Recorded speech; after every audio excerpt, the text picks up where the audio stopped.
Se tem bigodes de foca, nariz de tamanduá. Parece meio estranho, hein?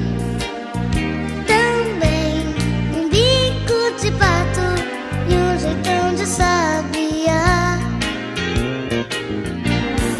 Mas ser amigo não precisa mudar. É tão lindo, deixa assim como está. E eu adoro, adoro, difícil é gente explicar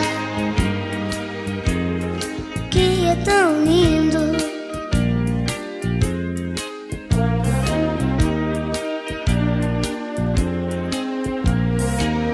Se tem bigodes de foca, nariz de tamanduá. E orelhas de camelo, né, tio? Mas se é amigo de fato, a gente deixa como